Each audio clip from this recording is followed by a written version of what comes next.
Hi friends, welcome our channel S life story. Please subscribe this channel. प्राचीन समय की बात है। एक शहर में एक व्यक्ति रहता था जिसका नाम चंदन था। वह अपनी पत्नी और लड़का और दो लड़की के साथ रहता था और वह किसी छोटे मोटे प्लांट में काम किया करता था। चंदन और उसकी पत्नी खुशी खुशी अपना जीवन व्यतीत कर रहे थे। समय का चक्र बीत रहा था और उनके लड़का लड़की बड़े होते जा रहे थे। जब उसकी बड़ी बेटी कक्षा 5 में पढ़ रही थी, तभी एक दिन स्कूल की छुट्टी के समय जब वह लड़की सीढ़ियों से नीचे उतर रही थी, तभी पीछे से किसी लड़की से धक्के लगाने पर वह सीढ़ी से नीचे गिर गई, जिसके कारण उसके पैर में चोट आ गई। जब लड़की घर पर लंगड़ाती हुई आई तो उसके पिता ने पूछा क्या हुआ। तभी लड़की ने उन्हें पूरी बात बताई। पिता ने सोचा छोटी मोटी चोट है और यह सोचकर उसने अपनी बेटी से कहा कि इसे गर्म पानी से सेक लो, ठीक हो जाएगा। कुछ दिन बीतने के बाद लड़की का पैर फूलने लगा और उसे चलने में दिक्कत होने लगी। तभी उसके पिता ने कुछ लोगों की बातें सुनकर किसी एक ओझा को ले आए, जबकि उसे कुछ नहीं आता था और वह पैर ठीक नहीं कर पाया। कुछ समय बीतने के बाद जब वह उस लड़की की हालत और ज्यादा खराब होती जा रही थी, एक दिन जब उसके पिता अकेले बैठे हुए थे तो वह मन ही मन सोच रही थी कि क्या करे। तभी सोचते सोचते उसके दिमाग में आया क्यों ना डॉक्टर से दिखाया जाए। तभी दूसरे दिन वह अपनी लड़की को लेकर वहीं के पास के अस्पताल में जाते हैं। डॉक्टर जब लड़की को देखता है तो लड़की के पिता से कहता है कि जल्द ही इसका ऑपरेशन करना होगा, क्योंकि इसकी लड़की के पैर में एक बहुत बड़ा घाव हो चुका है, जिसके कारण लड़की का पैर भी काटना पड़ सकता है। पिता डॉक्टर से पूछता कि ऑपरेशन में कितने पैसे लगेंगे। तभी डॉक्टर कहता है 40,000 रुपये लगेंगे। पिता घबरा जाता है, लेकिन पैसे की तलाश में इधर उधर जाने लगता है। इधर उधर भाग दौड़ करने के बाद पैसे की व्यवस्था कर लेता है और लड़की का ऑपरेशन हो जाता है। ऑपरेशन के बाद लड़की अपने घर आ जाती है, परंतु लड़की के पैर में कुछ सुधार न होने के कारण पिता चिंतित रहने लगता है।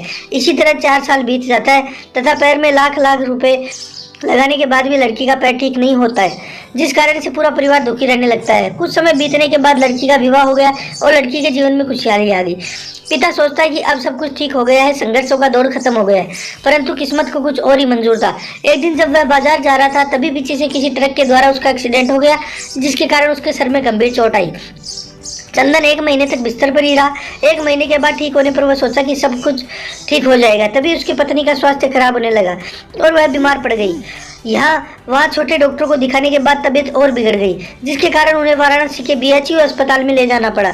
वहाँ जाकर पता चला कि उनकी पत्नी के पेट में गंभीर बीमारी हो गई है, परंतु चंदन को यह विश्वास था कि उसको पत्नी ठीक हो जाएगी और चंदन इसी विश्वास के साथ अपनी पत्नी को हमेशा वाराणसी के अस्पताल में ले जाने लगा। कुछ समय बीतने के बाद पत्नी की तबीयत में सुधार आने लगी। चंदन सोचा कि अब सब कुछ ठीक हो जाएगा। एक बार जब वह अपनी पत्नी को वाराणसी के अस्पताल में ले गया, डॉक्टर ने सभी रिपोर्टों को देखते हुए कहा सब कुछ ठीक है। चंदन बहुत ही खुश हुआ और वह अपने पत्नी के साथ अपने शहर वापस आ गया। अगली सुबह सब कुछ ठीक था। चंदन का बड़ा और छोटा बेटा दोनों स्कूल चले गए और चंदन अपने काम पर चला गया। बड़ा बेटा स्कूल में सोच रहा था कि चलकर माँ से कुछ बातें करेंगे। तभी 11 बजे उसका मित्र आता है और कहता है कि चलो, तुम्हारी माँ की तबीयत खराब हो गई है। बड़ा बेटा दौड़ता हुआ अपने घर की तरफ भागता है।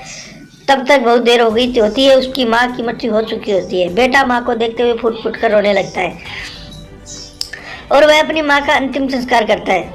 1 साल तक पूरा परिवार दुखी ही रहता है। कुछ समय बीतने के बाद दुखों के बादल छट जाते हैं और चंदन अपने लड़का और लड़की के साथ सुखमय जीवन बिताने लगता है। आज उसका परिवार खुशी जीवन जी रहा है। दोस्तों, जीवन में सुख और दुख दिन और रात की तरह होते हैं, जो कभी स्थायी नहीं रहते। इसलिए दुख के समय में कभी हिम्मत नहीं हारना चाहिए तथा सुख के समय कभी अहंकार नहीं करना चाहिए।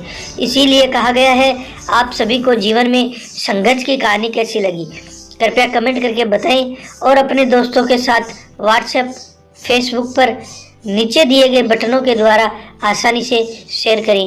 धन्यवाद।